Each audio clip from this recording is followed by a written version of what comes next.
Queremos ser antitéticos y ser blanco y negro y ser absolutos acerca de la verdad. Y no nos preocupa nuestra imagen mundana en absoluto.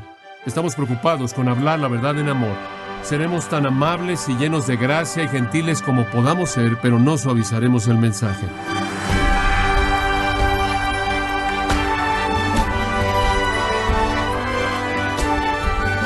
Le damos la bienvenida a esta edición de Gracia a vosotros con el pastor John MacArthur. La navegación aeronáutica requiere precisión, tiene que seguir instrucciones para navegar cuidadosamente, para prevenir obstáculos y evitar desastres a lo largo de la ruta. No se puede volar a ciegas. Y cuando se trata del cristianismo contemporáneo, ¿están acaso las iglesias volando a ciegas sin usar el discernimiento que provee la palabra de Dios? O John MacArthur nos muestra la manera de distinguir la verdad del error, conforme inicia el estudio titulado Discernimiento, Supervivencia Espiritual para una Iglesia en Crisis. No se la pierda a continuación, aquí en Gracia a vosotros. Primera de Tesalonicenses, capítulo 5, versículos 21 y 22. El apóstol Pablo escribe: Examinadlo todo, retened lo bueno, absteneos de toda especie de mal. Tuve la oportunidad de manejar por todo el país, Estados Unidos, para llevarle el carro a mi hijo. Y en el proceso íbamos manejando por las carreteras de Arkansas y conforme íbamos avanzando por la carretera, estábamos en una carretera de 2 carriles en medio de una lluvia y estábamos viendo las pequeñas casas, las granjas ahí al lado de la carretera y de pronto, después de que pasamos por un monte, había un letrero grande que decía colchas. Y ya por varios años había estado buscando una colcha que pudiera comprarle a mi esposa, Patricia, y entonces pensé, bueno, me voy a detener aquí y ver cómo se ven las colchas. Y entonces me orillé ahí enfrente de esta pequeña casa y toqué en la puerta y una dama salió a la puerta y yo le dije: estoy buscando colchas. Y ella dijo: oh, por favor, pase. Y entré. Habían varias colchas que estaban colgadas ahí, y allá a la izquierda estaba su marido sentado en una silla grande con unas pilas de muchos libros a su lado y el control de la televisión junto a él. No sé desde cuándo no se había movido, parecía que no se había movido en décadas. Y entré en esta casa pequeña, parecía ya algo vieja, y dije: simplemente estoy interesado en las colchas. Y ella dijo: bueno, permítame mostrarle una. Y ella sacó una colcha, en primer lugar, que no tenía ni rima ni razón. Era una colcha llena de pedazos de tela de todo tipo de patrones, todas cosidas juntas, y dije: no, realmente eso no es lo que estoy buscando. Y le describí el tipo de colcha que estaba buscando, lo cual ella encontró y se la compré, y mi esposa ahora ya la tiene. Pero tuve que ir al pequeño banco que estaba allí en la ciudad para sacar algo de efectivo para regresar y pagar. Y cuando regresé y entré, noté que había muchos libros por todos lados: literatura de profesores del seminario de Dallas, literatura de los Testigos de Jehová, literatura de la Comunidad de Unitarios Unidos, todo tipo de literatura y algunos videocassettes de diferentes ministerios carismáticos. Y ya para ese momento supe que el nombre del marido era Johnny, lo cual fue una coincidencia interesante. Y le dije: oye, Johnny, tienes mucha información aquí. Y él dijo: bueno, hay algo bueno en todo eso. Y me di cuenta que no solo su esposa hacía colchas, sino que él tenía una teología de colcha, con pedazos y tiras de todo cosido junto. Eso es típico, muy típico. La gente lee, escucha en televisión, radio, cintas con poco o ningún discernimiento. Simplemente una especie de colcha que está parchando, uniendo todo en algún tipo de teología amorfa que tiene poca rima o razón o coordinación. El apóstol Pablo en este texto está diciendo: más vale que examinen todo y más vale que lo examinen cuidadosamente y más vale que identifiquen lo que está bien, se aferren a ello, y lo que no está bien lo hagan a un lado. Este es uno de esos componentes en las áreas elementales de la vida espiritual. Desafortunadamente, la iglesia en la actualidad tiene una credulidad sin límites. Todo es aceptado. Me parece que si un problema excede al resto en la iglesia, es la falta de discriminación espiritual total que caracteriza al cristianismo. Decisiones malas, razonamiento equivocado, entendimiento superficial, conocimiento superficial, ignorancia por todos lados, todo esto ha contribuido a afectar más a la iglesia a lo largo de su historia que todas las persecuciones combinadas. Las persecuciones han afectado, pero es el caos interno y la confusión interna sobre la doctrina que ha dejado las cicatrices más serias en la iglesia. Y esto no es solo el resultado de debilidad humana al no discernir la verdad, sino que es la obra de Satanás, quien disfrazado como ángel de luz quiere confundirnos lo más que puede. Como resultado, la mayoría parece que en la actualidad tienen una teología de colcha en donde tienen una mezcla de todo tipo de cosas. El error no solo es visible al nivel más elemental, básico de la teología, sino también a los niveles más complejos y profundos. Ahora esto no debe suceder porque se nos ha advertido de manera apropiada. Las Escrituras nos advierten de doctrinas de demonios, herejías destructivas, mitos, enseñanzas perversas, mandamientos de hombres, especulaciones, asuntos controversiales, espíritus engañadores, fábulas mundanas, conocimiento falso, filosofía falsa, filosofía vacía, tradiciones de hombres, sabiduría humana, y dice que todas son trampas para los cristianos. Jesús dijo que los lobos vendrían vestidos de ovejas. Pablo dijo, lobos rapaces entrarán y no perdonarán al rebaño. Pablo le escribió a Timoteo y dijo, conforme avanzan los tiempos, los hombres van a empeorar y el engaño va a incrementarse. Pablo de nuevo dijo, habrán doctrinas de demonios que van a desviar a la gente. Dicho de una manera suave, hay un mundo de caos y confusión en la iglesia. Nadie quien entiende las Escrituras y está consciente de sus advertencias acerca del error debe ser tan ingenuo como para hacer una declaración como la que ese hombre hizo ese día. Bueno, hay bien en todo ello. Por ningún momento podemos creer que toda persona que dice estar en Cristo y hablar en nombre de Cristo está hablando la verdad. Pero la gente parece ser tan ingenua. En muchos casos la iglesia, creo yo, es como los fariseos del día de Jesús. En Mateo capítulo 16, un par de versículos interesantes que sería importante que señalen. Mateo 16, versículo 1. Vinieron los fariseos y los saduceos para tentarle y le pidieron que les mostrase señal del cielo. Mas él respondiendo les dijo, cuando anochece decís buen tiempo, porque el cielo tiene arreboles. Y por la mañana hoy habrá tempestad, porque tiene arreboles el cielo nublado. Hipócritas, que sabéis distinguir el aspecto del cielo, mas las señales de los tiempos no podéis. La generación mala y adúltera demanda señal, pero señal no les será dada, sino la señal del profeta Jonás, y dejándolos se fue. Él dijo, su problema es simple. Su conocimiento no científico, limitado, elemental, de cómo distinguir el clima, excede su discernimiento espiritual. ¡Qué manera tan increíble de confrontarlos!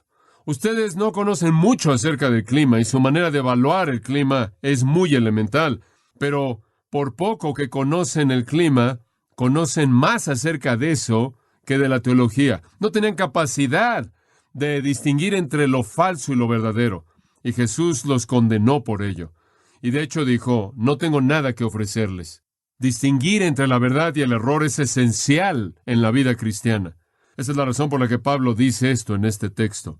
Ahora recuerde, comenzando en el versículo 16, Pablo ha estado enlistando los elementos elementales de la vida cristiana. Estad siempre gozosos, orad sin cesar, dad gracias en todo, porque esta es la voluntad de Dios para con vosotros en Cristo Jesús.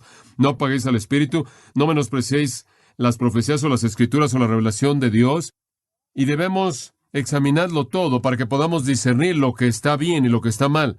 Este es un resumen maestro de todos los componentes de la vida cristiana básica. Debemos tener gozo constante, debemos estar en oración incesante, debemos estar agradecidos sin importar lo que suceda. Nunca debemos apagar la obra del Espíritu de Dios. Nunca debemos menospreciar la revelación de Dios, sino exaltarla y obedecerla. Y debemos examinarlo todo cuidadosamente para que podamos discernir lo que está bien y lo que está mal. Ahora, permítame ver el texto por un momento, porque es bastante fácil de interpretar. Examinadlo todo. El texto, de hecho, dice, sino examinadlo todo. La palabra examinadlo es dokimazo. Esa es una palabra conocida para los estudiantes del Nuevo Testamento, porque con frecuencia es usada para referirse a algo que es probado, para revelar su legitimidad. A veces es usado de probar metales. Prueben todo para ver si es genuino, para distinguir entre lo que es verdadero y falso, lo que está bien y lo que está mal, lo que es correcto y lo que es incorrecto, para separar el trigo de la cizaña. Por cierto, este proceso, tomando las palabras de Pablo a los Efesios, es un esfuerzo por aprender lo que es agradable al Señor. Distinguir. La palabra podría ser juzgar. Juzguen todo, evalúen todo, distingan todo Y todo significa todo, todas las cosas. Debemos ser como el rey David, quien pudo discernir, dice, segundo de Samuel 14, 17, el bien del mal. Ahora, una vez que usted ha discernido eso, ¿qué es lo que dice? Versículo 21. Retened lo bueno. Retener significa abrazar, recibir de todo corazón. Toma posesión de la palabra bueno, esa palabra familiar calo, significa lo que en sí mismo es bueno, genuino, verdadero, no solo agradable y que parece hermoso, sino lo que es de manera inherente, genuino, verdadero, noble, correcto y bueno. Cuando usted encuentre eso, abrácelo, aférrese a ello. Versículo 22 dice, absteneos de toda especie de mal. Y la palabra absteneos es una palabra muy fuerte, significa mantenerse alejado de. La palabra apa está ahí, significa evitar, y enfatiza la separación total del creyente de lo que es considerado malo en enseñanza y conducta. Cuando usted ve algo que es malo, no verdadero, falso, evítelo. Nunca en las Escrituras se da ningún tipo de margen para que nosotros nos expongamos a lo que no es verdad. Debemos evitarlo, debemos huir de él. Enfatiza entonces la separación total del creyente de lo que es considerado malo. Mal es mal en el sentido activo, como algo malo, dañino, que está causando daño y lastima a toda persona que lo toca. Es venenoso, es mortal. Manténgase alejado como se mantendría alejado de una plaga. Lenski tuvo razón cuando él escribió, las peores formas de impiedad consisten en perversiones de la verdad, mentiras espirituales, aunque en la actualidad muchos ven estas formas con indiferencia y las consideran como algo más bien inofensivo. El hecho de que las perversiones morales están incluidas es evidente. También estas operan para destruir la vida espiritual y aparecen en muchas formas. Sí, la palabra mal es perversión moral, pero él tiene razón. La peor forma de el mal es la perversión de la verdad. Ahora observe de nuevo el versículo 22. Él dice, deben evitar toda especie, toda especie. La palabra especie aquí es simplemente una palabra sencilla. Significa especie, tipo o forma. Él está diciendo maldad en cualquier forma, maldad de cualquier especie, maldad de cualquier tipo. Una vez que lo ha discernido, evítelo. Y sí, eso incluye conducta moral, perversión moral. Pero el corazón de lo que él está diciendo aquí tiene que ver con la perversión de la verdad. Esto entonces se convierte primordialmente para nosotros un llamado al discernimiento. Un llamado al discernimiento. Hay una gran falta de discernimiento en la iglesia, como le he estado diciendo, y se manifiesta en tantas diferentes maneras. La iglesia contemporánea que no discierne, por ejemplo, con frecuencia ha rechazado a Darwin y a Huxley, pero ha aceptado a Freud. Con frecuencia ha rechazado la doctrina y ha favorecido y ha abrazado las relaciones como si fueran la prioridad. Se ha fascinado con el entretenimiento y se ha aburrido con la exposición. Se ha enamorado de los sentimientos y ha devaluado la prioridad de pensar con claridad. Como resultado, el cristianismo evangélico, escucha esto, está peleando por su vida misma. Vuelvo a decir eso. El cristianismo evangélico, desde mi punto de vista, está peleando por su vida misma. Y nuestra época llama a gente con discernimiento. Ahora, la cultura que nos rodea no ayuda, porque vivimos en una cultura que no discrimina. Vivimos en una cultura, de hecho, que ha definido de una manera nueva y ha valorado de manera inaceptable el discernimiento. Por ejemplo, puede ser señalado de manera simple que solía ser que cuando alguien era una persona de discriminación, eso era una indicación de su nobleza, una indicación de su sabiduría, una indicación de que debían ser honrados y respetados, eran deseables. Esa era una persona de discriminación, una que podía discriminar entre lo bueno y lo malo, lo verdadero y lo falso, lo que era mejor. Ahora una persona que discrimina es alguien que va a ser demandado. La palabra ha adoptado un significado totalmente diferente. Ya ni siquiera se permite en nuestro vocabulario. Este es un día que no va a tolerar los absolutos. Este es un día que no tolerará la discriminación de ningún tipo. Y no estoy hablando acerca de discriminación racial, lo cual es intolerable para Dios. Estoy hablando de discriminación de cualquier tipo. Este no es un tiempo que tolerará las convicciones. Este no es un tiempo que tolerará el dogma. Entonces la iglesia está viviendo en un ambiente de pensamiento que no discrimina. ¿Por qué? Existen, creo yo, algunas causas que podemos identificar para entender por qué hay una falta de discernimiento tan terrible en la iglesia en el día de hoy. La principal es la que le voy a dar en primer lugar. El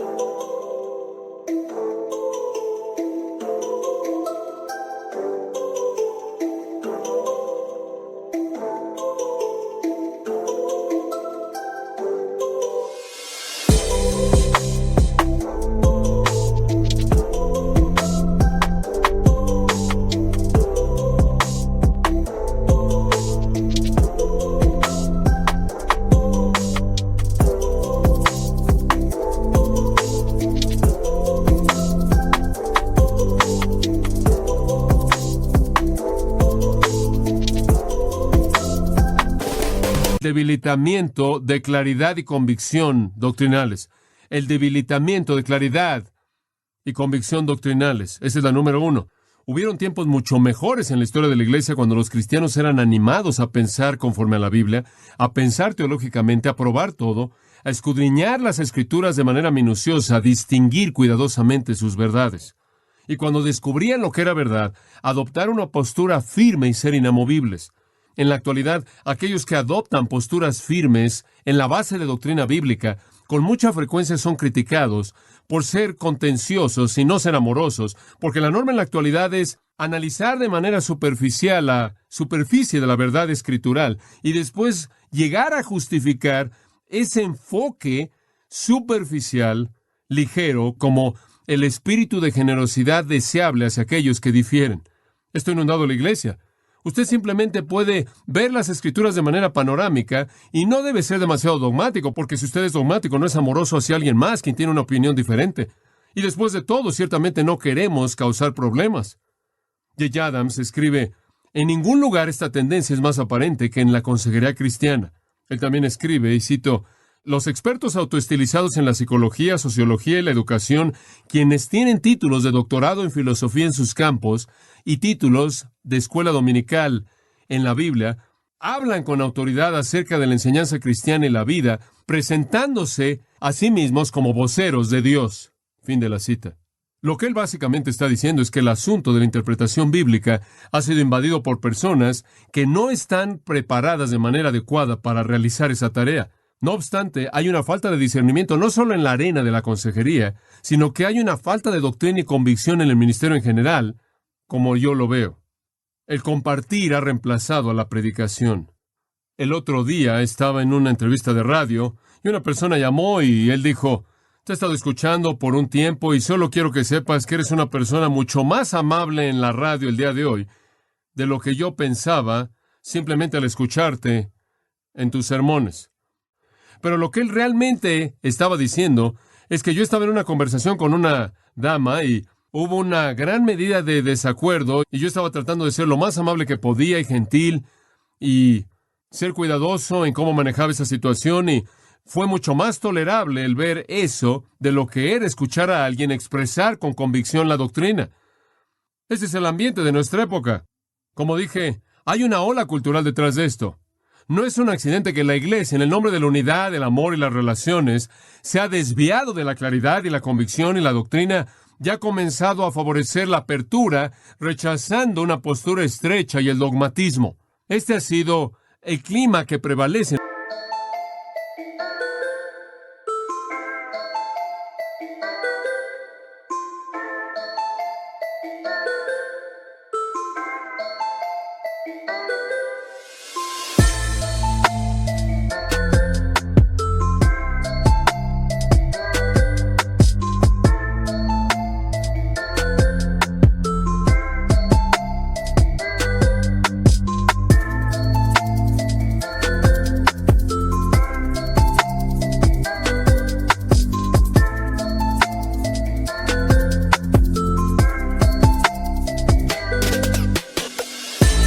Cultura que nos rodea. De hecho, hay una guerra en contra de los estándares. La guerra en contra de los estándares está a todo vapor, ¿no es cierto? No sé si usted se da cuenta de esto, pero todo está abierto a la opinión de la gente. La historia revisionista ahora ha cuestionado todo lo que los historiadores han creído. La ciencia, inclusive en el campo de la ciencia, están cuestionando cosas que durante años habían sido creídas. Todas las creencias se han vuelto únicamente verdad en términos relativos y solo tienen valor en términos relativos, sea que esté hablando usted de sociología, psicología, filosofía, economía, educación o de lo que esté hablando usted. Y claro, para el mundo la religión es la más subjetiva de todas porque creen que simplemente es una experiencia personal, no una revelación divina. Y entonces la cultura se está volviendo más y más relativa y la iglesia está contagiándose de la enfermedad. Esta tendencia fue visible, por cierto, en la iglesia hace años atrás. Terminé de leer el volumen 2 de la biografía de Martin Lloyd-Jones. Disfruté todo momento de esta biografía y les recomiendo las 777 páginas. Pero conforme estaba leyendo la última sección de ese libro, era interesante para él decir las cosas que estaban relacionadas de manera directa con este asunto mismo del discernimiento que fue registrado ahí. Él vio la tendencia que venía, la tendencia del relativismo en la iglesia, la muerte de la claridad doctrinal, ya por el 1971. Y esto es lo que él dijo, y cito, hay una reacción muy obvia en la actualidad en contra del intelectualismo, y esto se encuentra entre los estudiantes en Estados Unidos y más en este país. Ya no se confía en la razón y está haciendo a un lado. Siguiendo a D.H. Lawrence, muchos están diciendo que nuestros problemas se deben al hecho de que hemos sobredesarrollado nuestro cerebro. Debemos escuchar más a nuestra sangre y regresar a la naturaleza. Y entonces, al volverse en contra del intelectualismo y promover de manera deliberada el credo de la irracionalidad, se entregan a sí mismos al deseo por la experiencia y colocan la sensación por encima del entendimiento. Lo que importa es el sentimiento y el placer, no el pensamiento. El pensamiento puro no lleva a ningún lugar. Fin de la cita. Martin Lloyd-Jones vio el movimiento del relativismo infiltrándose a la iglesia. En lugar de ver el peligro de la tendencia y poner atención a sus palabras, los evangélicos se acomodaron a sí mismos a la tendencia como si fuera algún tipo de contribuyente a su causa. La adoración comenzó a descender de cantar grandes verdades acerca de Dios, música centrada en la letra, a música en donde el sonido, el ritmo y la armonía dominan para inducir sentimientos cálidos y emocionantes. El estilo de la música se movió de aquello que era acompañado de manera clásica en los himnos, las grandes letras, a sonidos que son más parecidos y familiares para el mundo de la música popular. Si en cierta manera puedo darle una perspectiva en todo esto, estoy seguro de que Satanás sabía que nosotros los cristianos evangélicos no adoptaríamos la teología del liberalismo y entonces él nos vendió la hermenéutica. ¿Qué quieres decir con eso? Satanás sabía que no íbamos a adoptar su teología y entonces nos vendió sus principios de interpretación. Entonces, tarde o temprano, íbamos a llegar a su teología. Un tipo de cristianismo donde la doctrina y la convicción son menospreciados. Usted llega a la ciudad típica, encuentra el púlpito donde el hombre de Dios de manera clara y profunda y fiel expresa la doctrina y le voy a enseñar un grupo pequeño de personas. La palabra de Dios nunca pasará de moda, pero tristemente ha sido hecho a un lado para darle lugar al nuevo relativismo evangélico. Los predicadores son comediantes, relatores de anécdotas y consejeros, pero no heraldos teológicos poderosos y proclamadores de la verdad divina. De hecho, esto es tan serio que ha llegado a lugar en donde inclusive al nivel más elemental del evangelio no hay convicción. El otro día estaba en una entrevista de radio, una entrevista de 2 horas, y la anfitriona del programa me dijo, esto es en una estación cristiana, la anfitriona del programa me dijo, bueno, ¿cómo es que una persona se convierte en cristiano? Yo dije, en primer lugar, ¿reconoces tu pecaminosidad? ¿Es necesario reconocer que yo soy un pecador? Y estar dispuesto a volverme y arrepentirme de mi pecado y después reconocer que no puedo salvarme a mí mismo, que no tengo recursos en mí para redimirme a mí mismo, y me entrego en dependencia total de la misericordia de Dios, y creo en Jesucristo como el Hijo de Dios, quien vino al mundo y murió y pagó el precio de mi pecado y resucitó para mi justificación. Y la anfitriona dijo, usted no cree que toda persona que se salva tiene que creer todo eso, ¿verdad? Yo le dije, sí. La anfitriona me dijo, ciertamente yo no enfrenté con ninguno de mis pecados cuando me salvé. Yo le dije, ¿cómo es que usted se salvó? Esta fue la respuesta. Yo estaba metida en drogas, alcohol, viviendo con mi novio, en la ciencia de la mente durante 6 años, y un día simplemente conseguí el número telefónico de Jesús. Yo dije, ¿simplemente conseguiste el número telefónico de Jesús? Simplemente conseguí el número telefónico de Jesús y supe en dónde estaba Él. ¿Qué es lo que estas personas están experimentando? Cuando tú ni siquiera presentas la doctrina de manera clara a nivel del Evangelio, ¿a dónde vas a ir a partir de ahí? Y el clamor es, como un hombre me dijo en una ocasión, cuando mi libro del Evangelio según Jesucristo salió, él dijo, tu libro es divisivo. Tu libro es divisivo. ¿Quieres saber algo? Él tiene razón. Él tiene razón. ¿Quieres saber algo más? La doctrina divide. La gente dice, oh, la doctrina divide, la doctrina divide. Y yo digo, amén. Predíquelo. La doctrina divide. ¿Sabe lo que hace? Confronta el error. Separa lo que es verdad de lo que es falso. Hace juicios. No obstante, en el clima de la actualidad, en el ambiente de la actualidad, de unidad, en la prioridad de las relaciones, eso no es tolerable. Y ¿sabe una cosa? Yo creo que cuando los evangélicos están dispuestos a menospreciar la doctrina, y cuando están dispuestos a hacer a un lado las convicciones no populares, y cuando están dispuestos a guardar silencio acerca de enseñanza bíblica que ofende a la gente que está en el error y el pecado, la oposición desaparecerá y todos nos vamos a poder juntar. Yo lo creo. Yo podría comenzar con un movimiento de unidad. Elimine la doctrina. Haga a un lado las convicciones no populares. No diga nada que ofenda y todos nos vamos a llevar bien. Eso no es ninguna sorpresa. Pero ¿sabe una cosa? Algunas cosas también van a desaparecer junto con la doctrina, como la verdad, la convicción, el discernimiento, la justicia, la santidad, la disciplina, el amor verdadero y la madurez espiritual. Todos también van a desaparecer y después Dios va a desaparecer y cabot. Ese precio es demasiado alto. Eso producirá una iglesia que se va a volver víctima de los engaños del infierno. ¿Qué cree usted que Pablo tenía en mente cuando dijo, procura con diligencia presentarte a Dios aprobado, como un obrero que no tiene de qué avergonzarse, que usa bien la palabra de verdad? Es una vergüenza el no usar bien la palabra de verdad, no distinguir la verdad del error. Entonces, el contribuyente primordial a esta falta de discernimiento ha sido el debilitamiento de la claridad y la convicción doctrinales en el nombre de la unidad, en el nombre de la experiencia mística y demás. Y como dije, los liberales no pudieron vendernos su teología y entonces nos vendieron su hermenéutica. Las relaciones, el amor, la unidad, la experiencia mística. Y creemos eso, lo aceptamos y terminaremos con el mismo caos.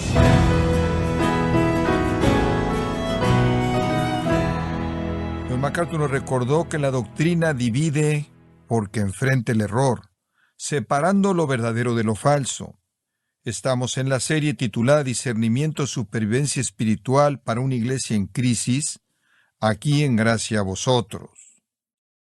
Estimado oyente, tenemos a su disposición la Biblia de Estudio MacArthur en la versión La Nueva Biblia de las Américas, que tiene una traducción moderna, junto con el trabajo pastoral y erudición de más de 35 años del pastor MacArthur, para lograr la Biblia de estudio más exhaustiva del mercado. Puede adquirirla visitando nuestra página en gracia.org o en su librería cristiana más cercana.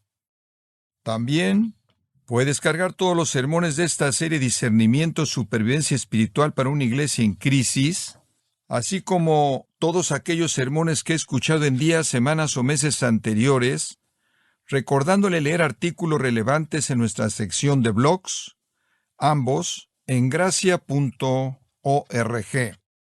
Si tiene alguna pregunta o desea conocer más de nuestro ministerio, como son todos los libros del pastor John MacArthur en español, o los sermones en CD, que también usted puede adquirir, escríbanos y por favor mencione la estación de radio por medio de la cual usted nos escucha en Gracia a Vosotros. Es importante conocer no solo el país y ciudad de donde usted nos escucha, sino también la radio. Para quienes contactan nuestro ministerio por primera vez, pueden solicitar una copia del mensaje de promoción sin costo alguno, un mensaje por oyente únicamente. Si usted vive en los Estados Unidos o Puerto Rico, escríbanos a Gracia a Vosotros, P.O. Box 4000, Panorama City, California, 91412. O puede escribirnos a través del siguiente correo electrónico: radio@gracia.org. Bueno, en nombre de John MacArthur y el personal de este organismo, queremos darle las gracias por su tiempo y sintonía, y queremos pedirle que no deje de orar por este ministerio, como también por la estación de radio por la cual usted nos escucha de lunes a viernes. Este es su amigo Miguel Contreras, invitándola a que sintonice nuestra próxima edición, para que juntos continuemos desatando la verdad de Dios un versículo a la vez, No se lo pierda, aquí en Gracia a Vosotros.